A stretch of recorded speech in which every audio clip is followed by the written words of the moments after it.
Sarah Martinez had always been different from other girls her age.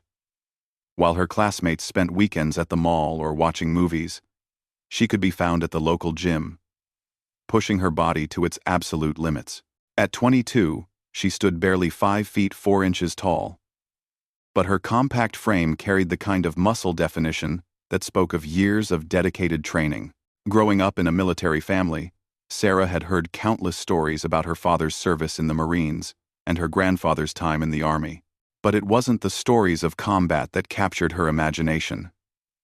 It was the tales of physical and mental endurance, of pushing beyond what seemed humanly possible. Her father often spoke of the legendary Navy SEALs, describing them as the most elite warriors on Earth, capable of feats that bordered on superhuman. Sarah's journey toward that fateful day at the Naval Special Warfare Training Facility began in high school. While other students complained about mandatory physical education, she thrived in every athletic challenge. Her track coach noticed her unusual combination of speed, strength, and mental toughness during cross-country season. She could maintain a punishing pace mile after mile, never showing the strain that broke her teammates. "That girl has something special," Coach Henderson would tell anyone who would listen. "I've never seen someone push through pain the way she does." But Sarah's true calling revealed itself during her college years at San Diego State University. Studying exercise science by day and training relentlessly by night, she began to develop an almost scientific approach to physical conditioning. She studied the training methods of elite military units, analyzing every detail of their selection processes and physical standards. Her roommate, Jessica, often found Sarah's schedule bewildering. "While I'm staying up late cramming for exams, Sarah's doing her third workout of the day," Jessica would tell their friends.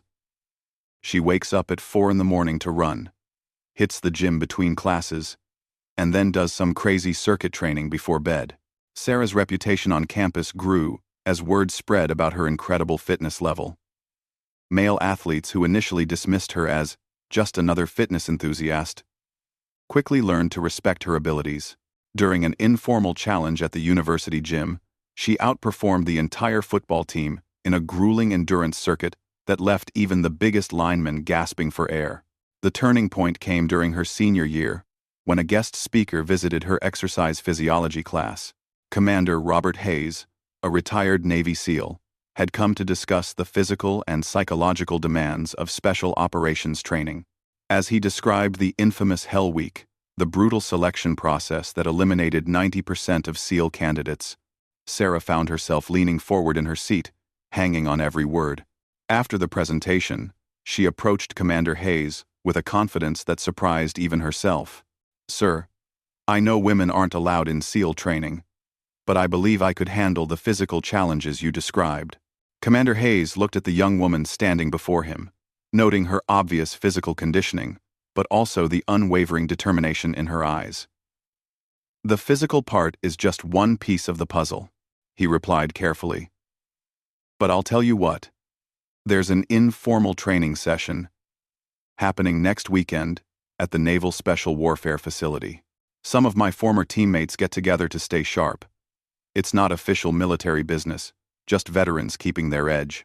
Sarah's heart raced as he continued.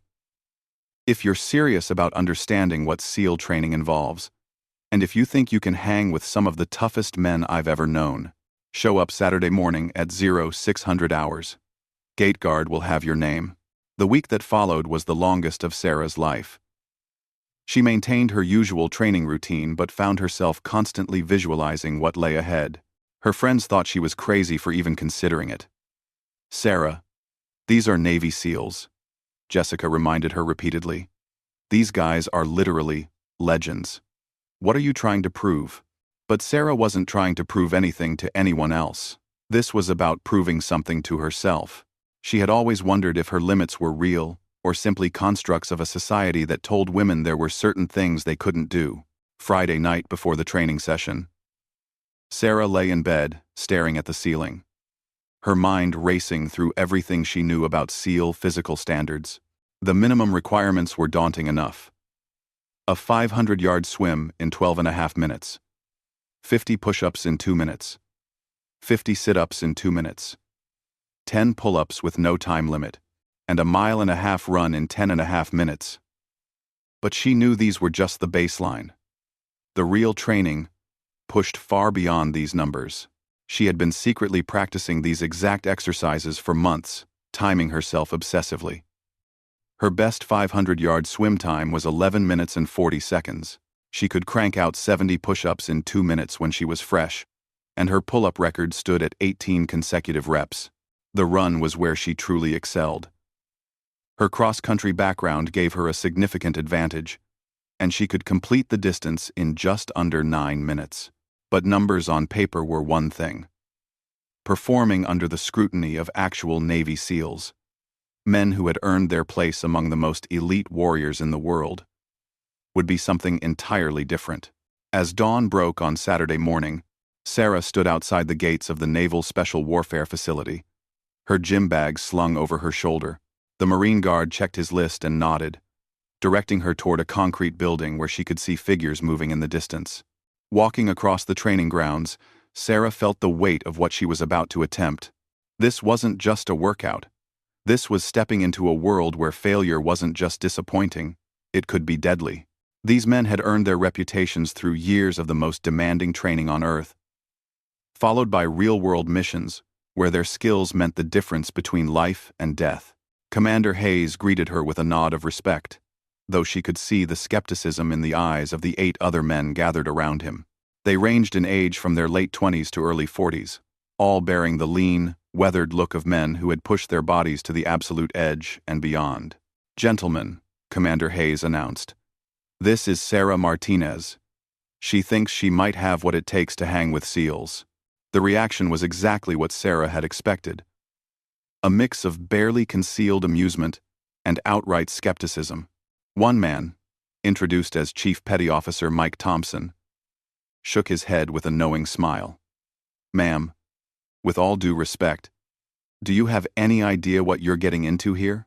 Another veteran, a compact man with scars visible on his forearms, was more direct. "Look, lady, we're not trying to be jerks, but this isn't some CrossFit class. We're talking about training that's designed to break people who have been preparing for years." Sarah felt her cheeks burn with embarrassment and anger, but she kept her voice steady. "I understand your concerns, and I know this isn't a game, but I've been training specifically for this kind of challenge, and I'd appreciate the chance to show you what I can do rather than being dismissed based on assumptions." The silence that followed was deafening. Sarah could feel 9 pairs of eyes evaluating her, measuring her, not just physically but mentally. This was her first test, she realized. How she handled their skepticism would determine whether she even got the chance to prove herself physically. Commander Hayes finally broke the tension. "Fair enough. But understand this. We're not going to modify anything for you. You'll do exactly what we do. Exactly how we do it. If you can't keep up, you're done. No questions, no second chances." Sarah nodded, her jaw set with determination. What she didn't know was that the workout they had planned was far more demanding than the standard SEAL fitness test. These veterans had designed a session that would challenge even their own highly conditioned bodies. Incorporating elements from Hell Week, advanced SEAL training, and their own years of accumulated knowledge about pushing human performance to its limits. As they walked toward the beach where the session would begin, Sarah caught fragments of conversation between the SEALs. They were discussing previous candidates who had attempted to train with them. All men, all with extensive military or athletic backgrounds, and all of whom had failed to complete the full workout. "Remember that Marine captain last year?" one was saying. "Guy was a marathon runner. Looked like he was carved out of stone. Made it about halfway through before he was puking in the sand." "Or that college football player," another added. "Kid was benching 300 pounds, but couldn't handle the water portion. Thought he was going to drown." Sarah listened to these stories with a mixture of intimidation and determination. She knew that statistics were against her. If trained male athletes couldn't complete this workout, what chance did she have? But something deep inside her refused to accept defeat before she had even tried. As they reached the beach, the morning sun was climbing higher, promising a hot day ahead. The Pacific Ocean stretched endlessly before them, its waves offering both the promise of relief from the heat and the threat of exhaustion from fighting its currents. Commander Hayes gathered the group around him, his expression serious. "All right, people, here's how this works. We start with a 2-mile ocean swim. Not in a pool, not in calm water, but in real surf, with real currents. Then, we transition immediately to a beach run. 5 miles in the sand. After that, we hit the obstacle course, followed by a strength and endurance circuit." He paused, looking directly at Sarah. "The whole thing is designed to be completed in under 2 hours. Most people who attempt this don't make it past the swim." Sarah felt her stomach tighten with nervous energy, but she forced herself to nod confidently. She had trained in open water before, though never for this distance in ocean conditions. The beach runs were familiar territory from her cross-country days, but running in sand for 5 miles would be exponentially more difficult than anything she had experienced. As the group began their final preparations, stripping down to swimming gear and applying waterproof sunscreen, Sarah caught several of the SEALs, exchanging glances and quiet comments. She knew they were making bets about how long she would last, probably measuring her expected failure in minutes rather than hours. Chief Thompson approached her as she adjusted her goggles. "Look, Sarah. Can I call you Sarah? There's no shame in tapping out early. These guys won't think any less of you for recognizing your limits." Sarah looked up at the veteran, seeing genuine concern in his eyes rather than mockery. "I appreciate that, Chief, but I didn't come here to quit early. I came here to see what I'm really made of." The irony wasn't lost on her that she was about to attempt something that no woman in history had ever been allowed to do officially. While the military debated policies and politicians argued about combat roles, she was about to step into the water and face the same challenges that had forged some of the most respected warriors in the world. As Commander Hayes called the group to the water's edge, Sarah took a deep breath and tried to quiet the voice in her head that whispered all the reasons she was about to fail. Instead, she focused on her father's words from years ago. "Courage isn't the absence of fear, Mija. It's feeling that fear and moving forward anyway." The cold Pacific water shocked her system as she waded in alongside the 9 SEALs, their powerful strokes already pulling them ahead as they began the grueling journey that would either break her spirit or forge it into something stronger than she had ever imagined possible. The first few strokes through the Pacific surf sent shockwaves through Sarah's body. The water was colder than she had anticipated, and the waves were larger and more unpredictable than anything she had trained in. Within minutes, the comfortable pool swimming she had mastered seemed like a distant memory as she fought against currents that seemed determined to push her off course. Around her, the SEALs moved through the water with an efficiency that was almost inhuman. Their strokes were powerful yet economical, their breathing patterns steady and controlled. Sarah quickly realized that her technique, while adequate for pool competition, was wasting precious energy in these conditions. Chief Thompson, swimming nearby, noticed her struggle and called out between strokes, "Don't fight the waves. Work with them." His advice was sound, but implementing it while maintaining pace and direction proved incredibly challenging. By the halfway point of the swim, Sarah's shoulders were burning with fatigue. The salt water stung her eyes despite her goggles, and she could taste the bitter ocean with every breath. Several times, larger waves crashed over her head, forcing her to momentarily stop and regain her bearings. Each pause felt like giving up a little ground to the men around her, but continuing blindly would have been worse. What surprised her most was the mental challenge of the swim. In a pool, she could count laps and measure progress easily.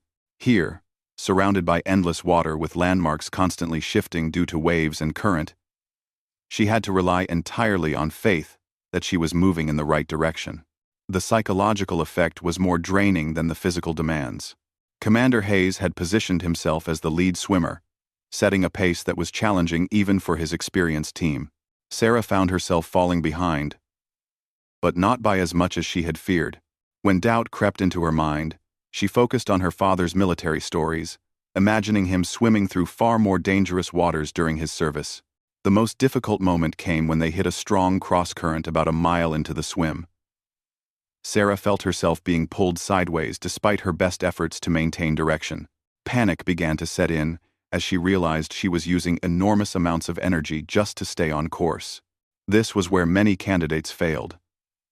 Not from lack of strength, but from the mental breakdown that came with feeling helpless against forces beyond their control.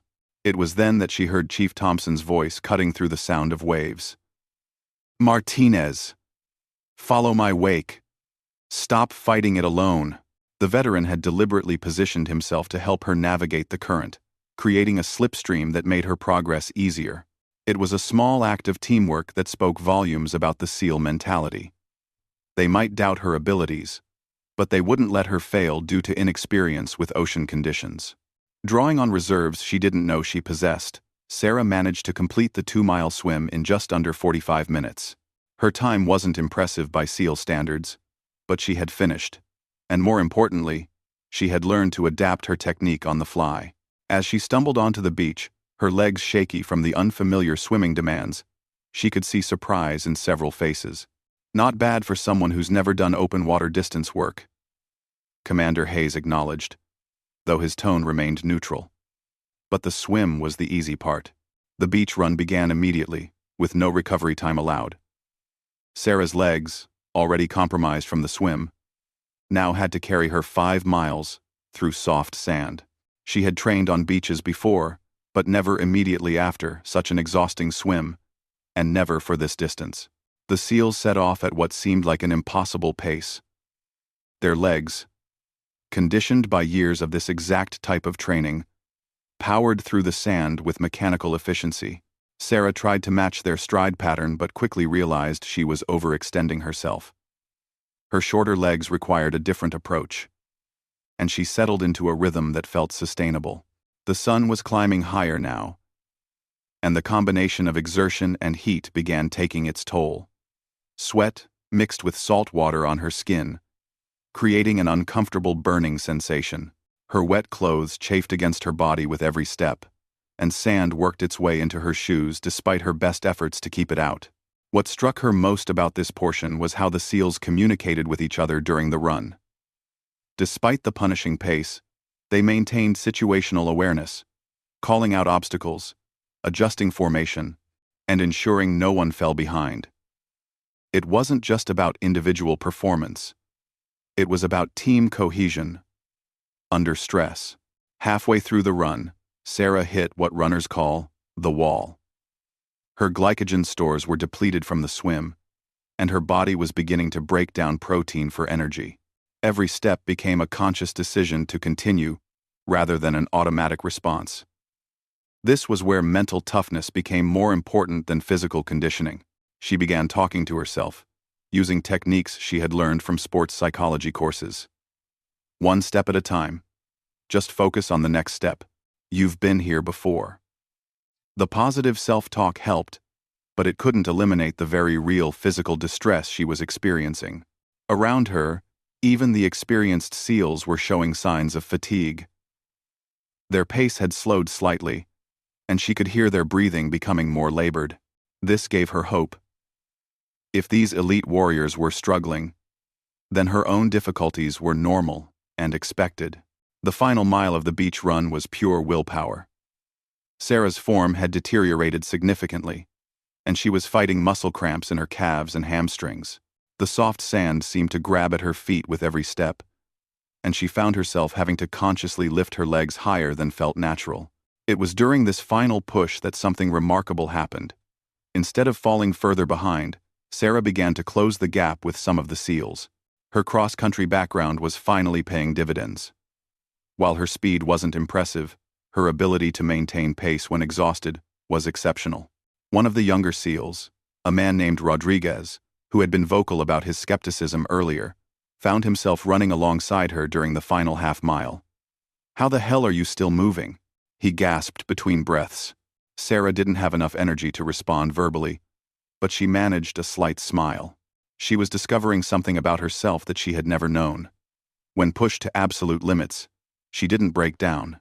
She found another gear. Completing the 5-mile beach run in just under 55 minutes, Sarah collapsed onto the sand at the finish line, her entire body shaking from exertion and dehydration, but she was still conscious, still coherent, and most importantly, she had finished ahead of 2 of the SEALs, who had been struggling with minor injuries from previous training. Commander Hayes handed her a water bottle, his expression unreadable. "Drink slowly," he instructed. "Too much too fast, and you'll just throw it back up."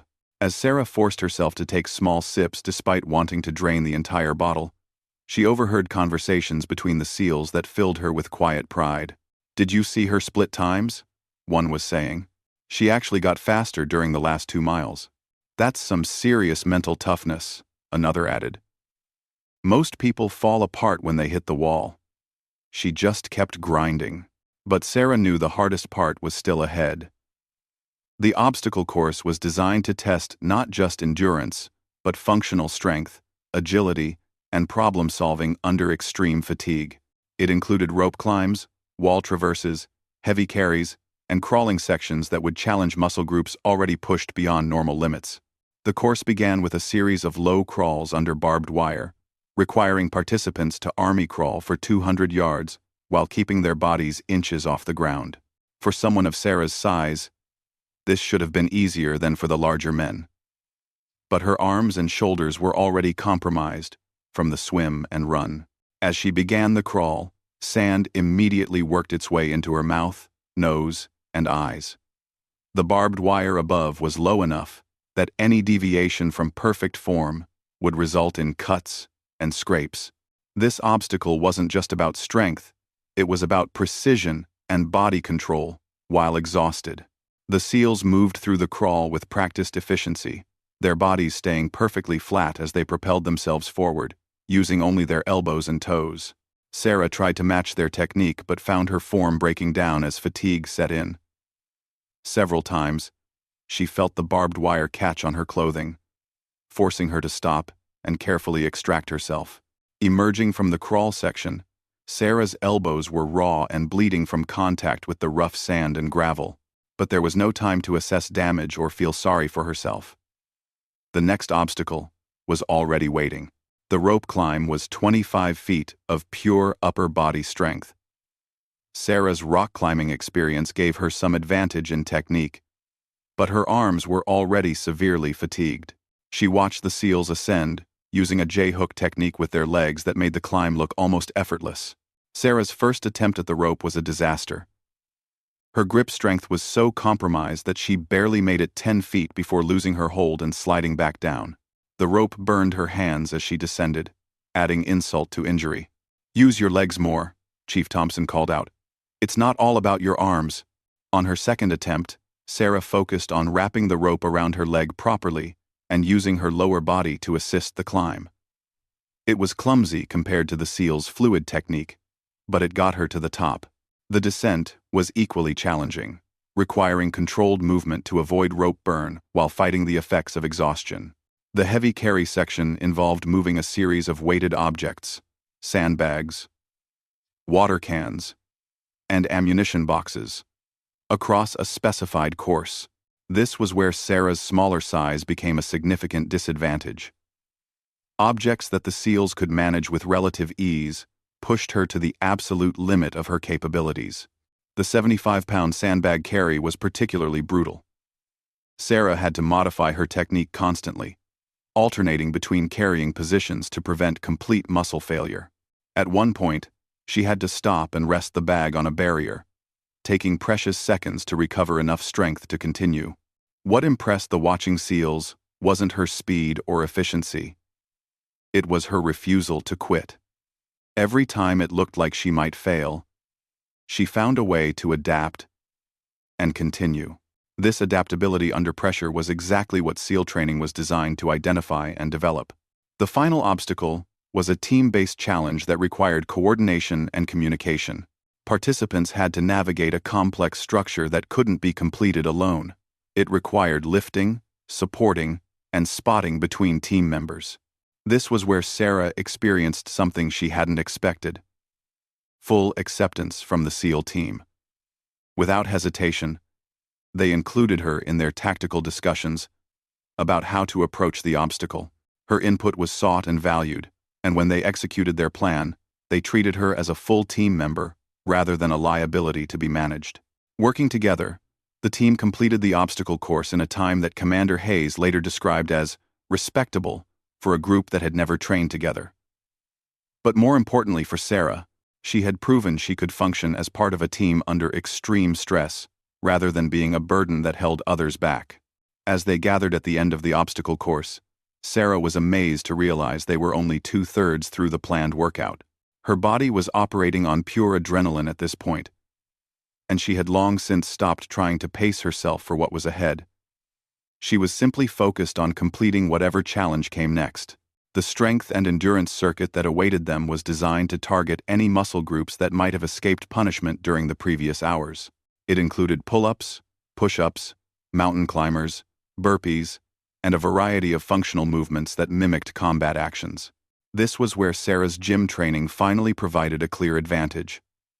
While her technique in ocean swimming and beach running had needed adjustment, her strength training foundation was solid.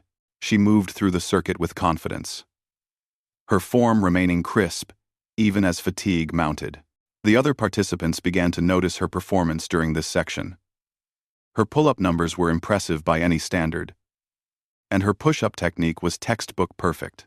More importantly, she maintained consistent pace throughout the circuit, rather than starting strong and fading. By the time they reached the final challenge, a timed plank hold, Sarah had earned something she had never expected: the quiet respect of 9 Navy SEALs. They had watched her adapt, overcome, and persist through challenges that broke many experienced athletes. As they held their planks, muscles trembling from exhaustion, Sarah realized this experience had changed her in ways she was only beginning to understand. She had discovered reservoirs of mental and physical strength she didn't know existed, and she had learned to function as part of an elite team under conditions of extreme stress. The plank hold continued far longer than any training session she had ever experienced. One by one, participants began to fail, their bodies finally succumbing to the accumulated fatigue of the morning's challenges.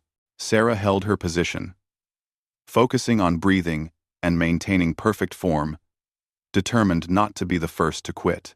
When the final timer sounded, marking the completion of the entire workout, Sarah remained in plank position for several seconds, unable to quite believe it was over. She had completed every challenge, finished every distance, and met every standard they had set. The silence that followed the completion of the workout was profound. Sarah lay on her back in the sand, staring up at the California sky, her chest heaving as she tried to process what had just happened.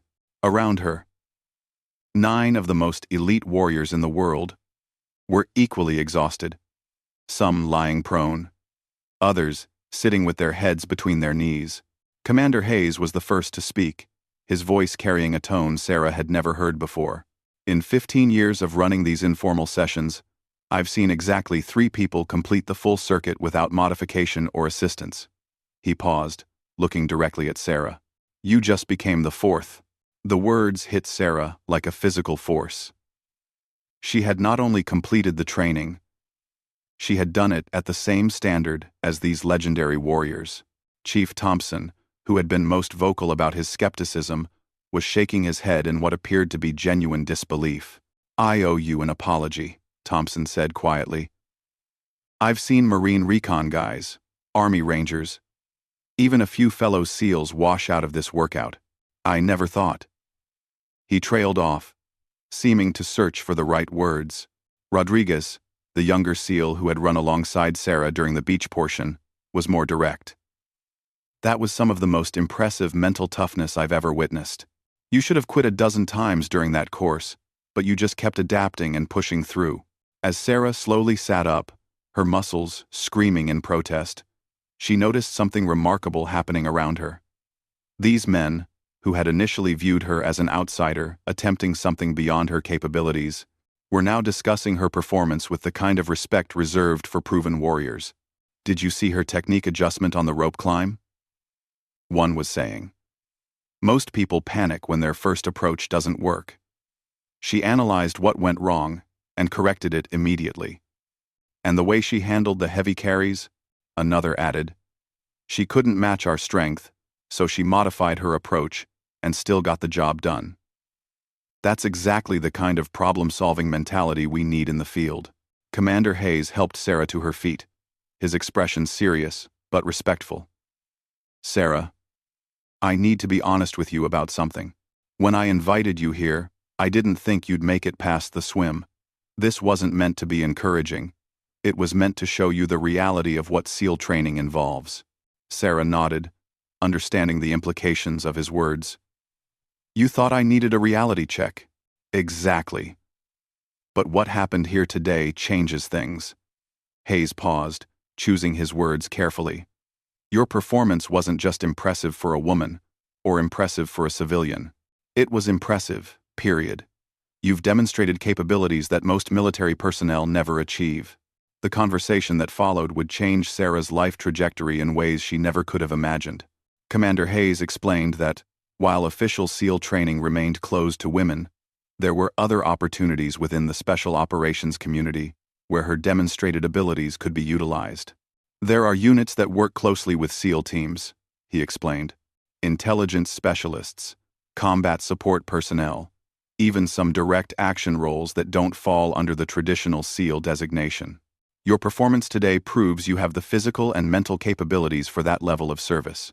Chief Thompson, who had become Sarah's strongest advocate after witnessing her performance, was even more specific. The Navy's special warfare community is evolving. We're recognizing that diverse skill sets and perspectives make teams stronger, not weaker. What you've shown today, the ability to adapt, overcome, and contribute to team success under extreme stress, those are exactly the qualities we need. But perhaps the most significant moment came when Rodriguez approached Sarah as they were preparing to leave the training facility. I have to tell you something, he said, his voice serious. During that final circuit, when we were all dying and you just kept grinding through rep after rep with perfect form, that motivated me to push harder. I've been doing this for 8 years, and you inspired me to be better. The impact of those words was immediate and powerful. Sarah realized that her goal had never been just to prove herself capable.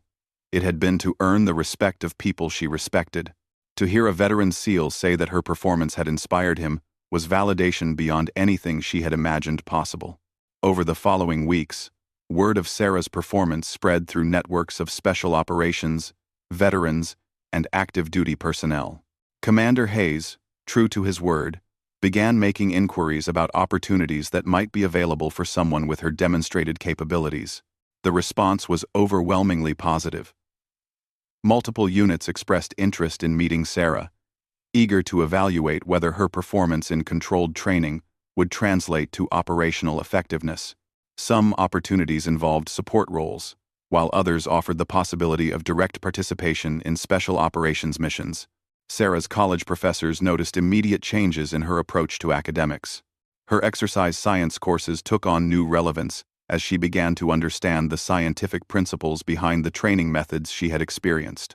Her research projects focused increasingly on human performance under extreme stress, drawing on her first-hand experience in ways that gave her insights beyond what textbooks could provide. More importantly, Sarah's confidence had been fundamentally transformed. She had faced her deepest fears about her own limitations and discovered that many of them were illusions created by societal expectations rather than actual physical or mental barriers. The woman who had nervously approached the Naval Special Warfare Facility weeks earlier was gone, replaced by someone who understood her own capabilities with crystal clarity. The most unexpected development came when Sarah was contacted by researchers studying human performance optimization. Her ability to maintain technique and mental focus under extreme fatigue had caught the attention of scientists who were developing new training protocols for elite military units. Dr. Elizabeth Carter, a sports psychologist working with special operations communities, explained the significance of Sarah's performance during their first meeting. What you demonstrated that day represents something we see very rarely: the ability to access peak performance when systems are failing. Most people, even highly trained athletes, experienced significant degradation in decision-making and technique when pushed to exhaustion. You showed the opposite pattern. This led to Sarah's participation in a series of studies, examining the psychological factors that enable exceptional performance under stress. Her brain scans during simulated high-stress scenarios showed unusual patterns of activity, suggesting that her mind processed pressure differently than most people. The research revealed that Sarah's childhood experiences, combined with her methodical approach to training, had created neural pathways that actually strengthened under stress rather than degrading. This discovery had implications far beyond individual performance. It could inform how special operations personnel were selected and trained. Meanwhile, Sarah's relationship with the SEAL community continued to evolve. She became a regular participant in training sessions, not as someone trying to prove herself, but as a valued team member whose presence made everyone better. Her unique perspective and demonstrated capabilities added dimensions to training scenarios that pure military experience couldn't provide. Chief Thompson became particularly invested in Sarah's development, serving as both mentor and advocate. "You've got something special," he told her during one of their training sessions. "It's not just your physical abilities or your mental toughness. It's your ability to make teams perform better." That's leadership at its most fundamental level. This feedback led Sarah to reconsider her career trajectory entirely.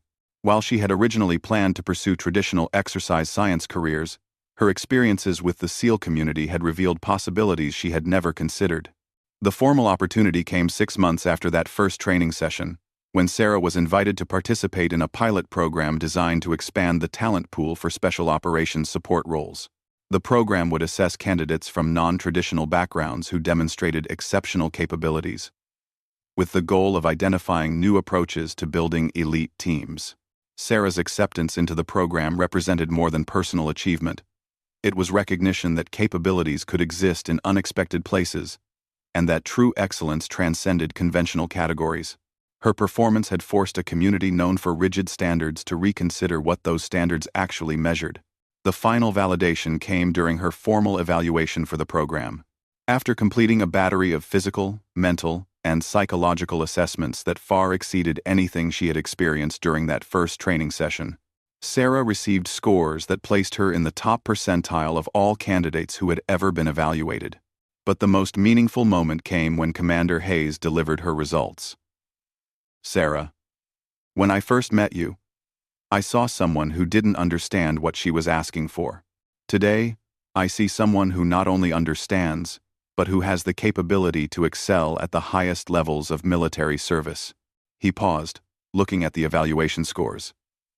"Your performance metrics are exceptional, but what impresses me most is how you've continued to develop as a team member and leader.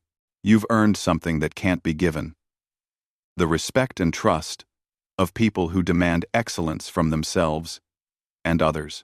Sarah's journey had come full circle, but it was really just beginning. She had proven that barriers often exist in minds rather than reality, and that true capability could emerge from unexpected sources when given the opportunity to be tested. As she stood on the beach where her transformation had begun, watching new candidates attempt the same challenges that had once seemed impossible, Sarah reflected on the lessons she had learned. The most important wasn't about physical capability or mental toughness. It was about the power of refusing to accept limitations that others tried to place on you. Her presence in the special operations community was no longer a question mark or an experiment. She had become a benchmark for what was possible when determination met opportunity. Other women began to hear her story and started their own journeys toward proving that excellence had no gender restrictions. The Navy SEALs who had initially laughed at her presumption now spoke of her with the kind of respect reserved for proven warriors. More importantly, they had learned something from her example: that their community could become stronger by expanding their definition of who could contribute to their mission. Sarah Martinez had set out to test her limits and ended up breaking barriers that extended far beyond her personal goals. She had proven that with enough dedication, intelligence, and courage, it was possible to earn a place among the most elite warriors in the world. Her story became legend within special operations circles, told not as an inspirational tale about overcoming odds, but as a practical example of what exceptional performance looked like, regardless of where it originated. She had moved beyond being an outsider, trying to gain acceptance, to being a leader, helping others discover their own potential. The young woman who had once wondered if her limits were real or imagined had found her answer. The only real limitations were the ones she chose to accept, and she had chosen to accept none of them.